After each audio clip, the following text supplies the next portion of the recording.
At meron naman tayo dito naman tayo sa Zoom. May nakaresan. Sedju. Sedju, good evening. Hello po. Hello, good evening. Ayan. Hi, good evening. Good evening, Good Tay. Go evening, ahead. kapatid. Sedju. Madungo po, brother. Yes, madungog Yes. jud ka, klaro. Sorry po. Kanang good evening, Father Darwin. Naalangan to kay pangutan na kay ang ako manggong lula sa mother side is tambalan siya. Tapos, growing up, na ako'y mga experiences bitaw nga I thought nga normal pero dili di ay. And lately karon nga kanang adult na ko, na-realize na ko nga na ako'y unusual nga kanang fear bitaw og mga ribulto. And I thought talaga nga kanang kuanar si ba kanang aho ra na si kanang baga hunahuna ra na ho pero dili mahadlok jud ko ribulto, mahadlok ko og grocery mo na si reason nga dugay-dugay na jud ko wa kasimba. So mga siguro 6 years. 6 years wa ko'y simba-simba and 6 years pug ko wa ni kalawat kay this 2025 rami nakasal sa akong husband sa simbahan. And usa nga reason nga nagpakasal mi sa simbahan is because pagka 2023 na diagnose ko og lupus and gi-advise me og pare nga magpakasal para makakalawat ko.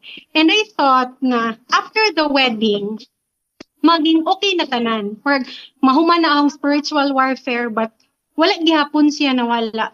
And although musimba na ko pero dili jud ko ka-face sa altar. And naakoy kanang unusual bitaw nga fear. Di man ko mahadlok sa pare actually. Pero ning meet man ko exorcist diri sa amo. So nakig-meet kog exorcist kay ning advice na kay gikan na po kog psychiatrist, father. Actually duha na jud ka psychiatrist akong giduol pero gitagaan ako og clearance. So gipa-stop na ko sa medication and all pero kanang mao gyapon nagyapon ko mga unusual experiences nga I thought hallucinations or I thought kanang hunahuna ra jud na ho. Pero no, dili. Wa mo pud ko makaingon nga nabuang ko because I am working. Actually, murag kuan jud ni si Jen ako kay dili ko gusto nga daghay makahibaw ba kay naman ko sa government nag-work and frontliner ko. So, dili ko gusto nga daghan ang makahibalo sa habitang experience. Pero, mura og naduol na mo gud namo tanan nga doktor nga pwede na duulon. Pero, kanang naglibog man gud ko kung asa ko habang ipadayon nagpagduol na og exorcist or mubalik ba ko sa psychiatrist. When in fact, gitagaan ako og clearance. And, moro na, father, naglibog ko. Unsa man jud ang reason, kumbaga, nga naman, nga mahadlok man ko. And, ang ako pong pangutana is, kung paranormal pod si Jah, maka-pray man pod ko og Hail Mary. Pero dili ko makaatubang ni Mary. As in, wala mi altar diri sa balay. Makagunit ko og Bible, maka-read ko og Bible, pero kung makakita na, bisan karon father, more nagahapit ang heart kay nag-raise jud si Jah. Actually, how many times jud ko nag-try father nga mo reach out, mo try mo sud sa Zoom, pero mo lag out ko kay dili mo ko dili jud ko makatan-aw mo father. I don't know, kanang murag na ko'y fear talaga. Murag as in na ko'y anxiety. Mas mabuti sis na mabigyan ka ng diagnostic prayer. And then ma-process ka. Kinakailangan dahil yung ano mo, yung sister mo ay merong faith healer, no? And then yung aversion to the sacred, hindi po yun natural, no? Naturally, haharap ka talaga sa mga sacred images. And then, isa yan sa mga dapat ibigyan mo ng time na ma-process ka talaga. Mas mabuti na may exorcist dyan sa inyo and then mabigyan ka ng diagnostic prayer. Dito sa atin, bigyan ng catechism dito sa office natin. Special catechism, lalo na kapag mag-react. And then yung mga pasyente natin, kapatid, ay makapray naman. May ano nga tayo ngayon na madre na completely possessed by the evil spirits and then binaprocess natin siya ngayon. No, madre ha. At meron din ako pasyente na pari. Dalawa na po. At yung isa ay gusto ng gusto na siyang lalabas sa pagkapari. Nung binibigyan ko siya ng diagnostic prayer, nagmimisa yun ha, pari yun eh. At yung madre, araw-araw na sisimba. Because of the occult, yung madre, occult. Dahil sa occult, psychic, power niya, meron din siyang aversion, katulad mo, aversion to the sacred. And then, pinaprocess pa natin siya. Yung pari, okay na po. So, hindi garantiya na makapray ka. Hindi garantiya yan. So, kung ma-process natin, dahil may aversion to sacred ka eh. Yung hindi ka makatingin sa malabiren, sa imahe na malabiren. And then, merong talagang mga doorways yung sinasabi mo, yung nanay mo ay faith healers, ay yung lola mo ay faith healer. Lola po. At yung aversion sa sacred na parang may fear ka sa mga banal na bagay. So kung makapunta ka dito sa Bohol, ibibigyan kita ng special catechism sa team natin, special na processing, then diagnostic prayer. Taga saan ka ba, kapatid? Hilongos po, sir. Father. Hilongos, Leyte. Leyte. Oh. Tapos, one thing po, Father, Na-deliverance ka na? Kapatid, na-deliverance ka na ba sa wala. exorcist? Yan ang kulang Wala po kay, katong time kay wala pa man may nakasal, hindi pa po kami kasal. And And one thing, punta ka sa deliverance mo. din na, one thing din po na curious ako sa sarili ko po kasi meron ka dito sa sa Southern Leyte na hindi pa siya na-appoint as exorcist that time. Tapos before po ako pumunta doon sa exorcist namin, dumaan muna ako dito sa Maasin kasi nag-confession muna ako kasi kailangan daw dumaan muna ng confession. So matagal din ako hindi pa nagka-confession, siguro mga 10 years din. So nag-confess ako sa kanya. Tapos, na-feel ko talaga. And after that, may entity kasi na nagpapakita sa akin. And that night, sinabi niya sa akin na, alam ko na nag-aaral siya maging exorcist, pero hindi niya ako kaya. Tapos after a month, nalaman ko na naging exorcist pala talaga siya. So parang, dun ako nagtaka. Pati yung husband ko, nagtaka siya. Bakit mo nalaman na magiging exorcist siya? Kasi talagang, nung time kasi na yun, hiniling niya ako kasi nalaman niya na may lupus ako. So that time, parang sa mind ko, natatawa ako sa kanya na parang, ano pa itong ginagawa mo? Are you mocking me? Parang, katatawanan to eh, parang ganun. Like, hindi talaga ako naniwala na sa healing niya and anything. Tapos, dun talaga, parang dun ako nag-decide na, doon ako naniwala na totoo pala talaga yung mga bagay na ganito. I thought it's just hallucinations, pero hindi. Nagpakilala talaga, yung entity, ayoko i-mention yung name niya, pero nagpakilala po talaga siya sa akin. And palagi ko po siyang nakikita, even after the wedding, andyan pa rin po siya. Dapat kasi i-renounce mo yung yung mga occult ng mga ninuno mo. Yun, solemn renouncement. At kung may unholy soul ties, i-renounce mo din. So may specific prayer po ang simbahan dyan, no? So kanina, yung ina-exercise ko kanina, sinabihan ako ng mga demonyo while I'm praying. I'm focusing to the deliverance prayer and exorcism prayer. At sabi ng mga demonyo, Darwin, amin na siya. Matagal na siyang amin.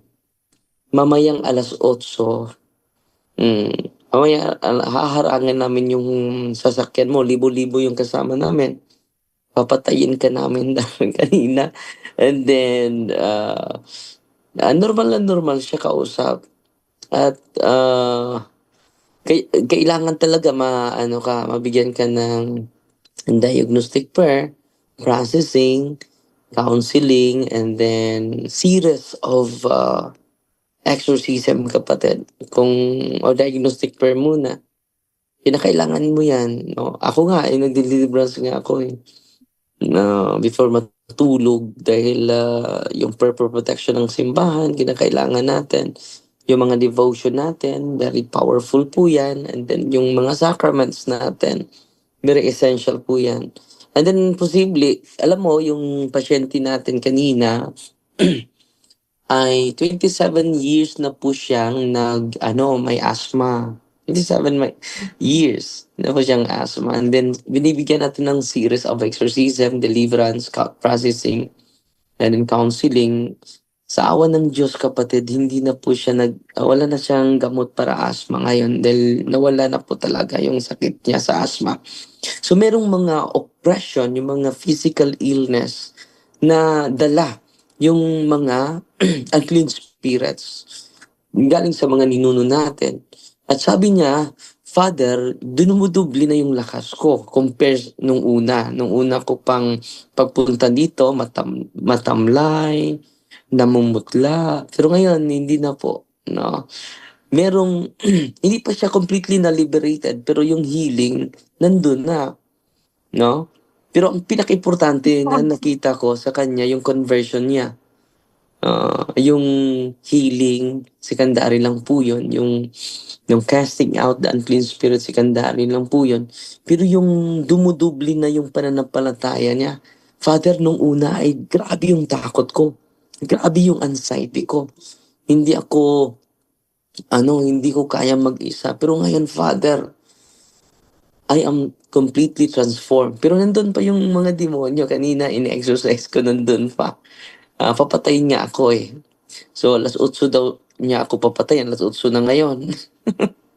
At, I'm focusing on the prayer. Sabi ng mga demonyo, Darwin, ito yung katotohanan, Darwin. Hindi namin kaya na papatayin ka dahil maraming mga anghel na sa sasakyan mo.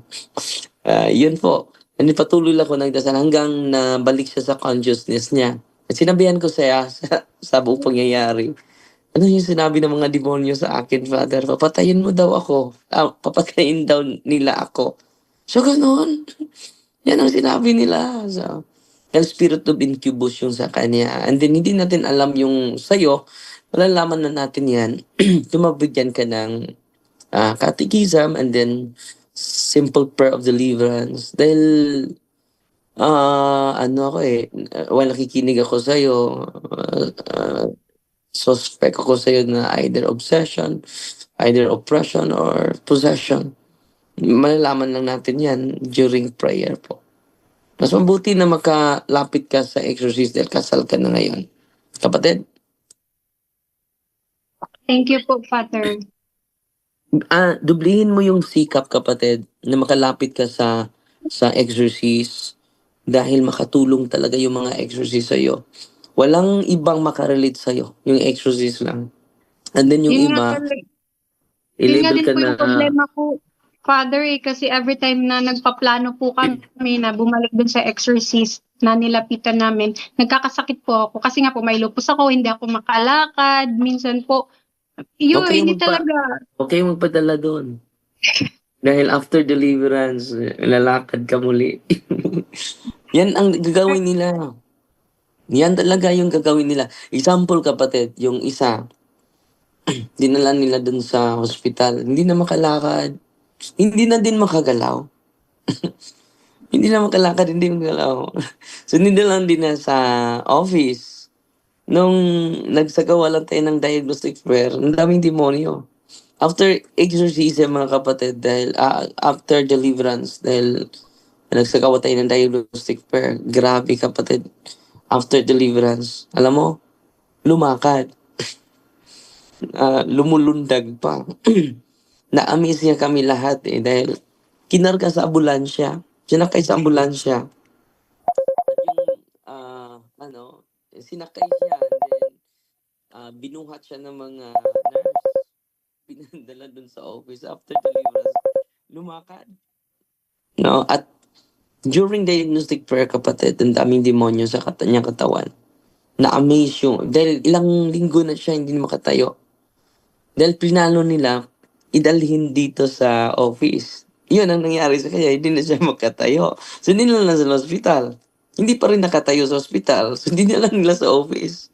After deliverance, tumayo, lumakad na. So, yan po, huwag kayong mawalan ng pag-asa, increase your faith in God. Lalong-lalo na kapag may exorcist na pinakamalapit sa inyo. It is a great blessing, kapatid.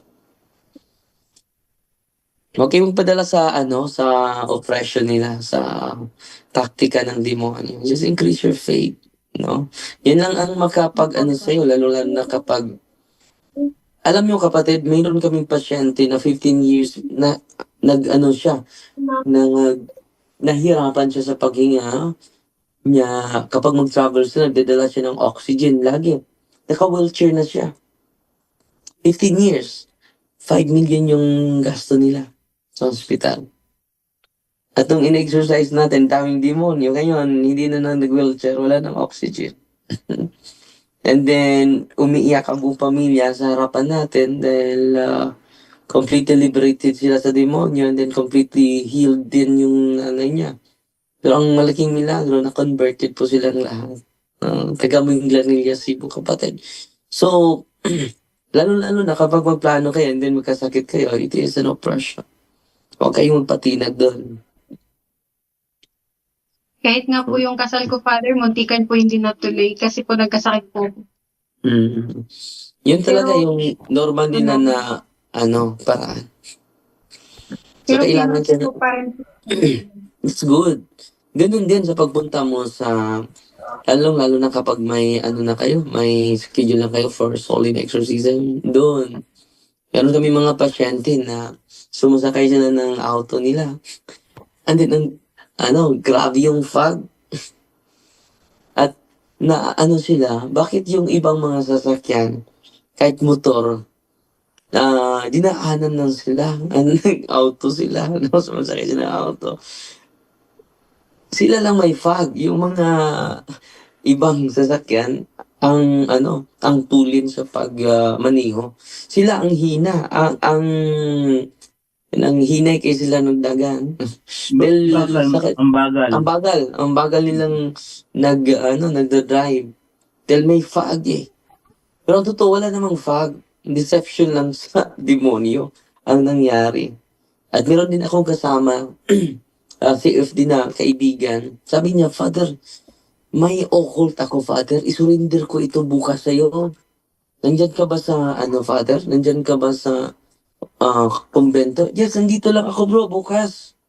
So, nung nag-decide siya, bigla lang sumakit yung kamay niya. Bigla lang sumakit yung mga paa niya. Naninigas talaga. Sumakit at naninigas. So, sabi niya, meron na kaming usapan ni Father Darwin na pupunta doon. Pero paano ito? Hindi ako makapagmaneho. Mahirapan ako pagmaneho dahil naninigas yung isang kamay ko. Naninigas din yung isang paa ko.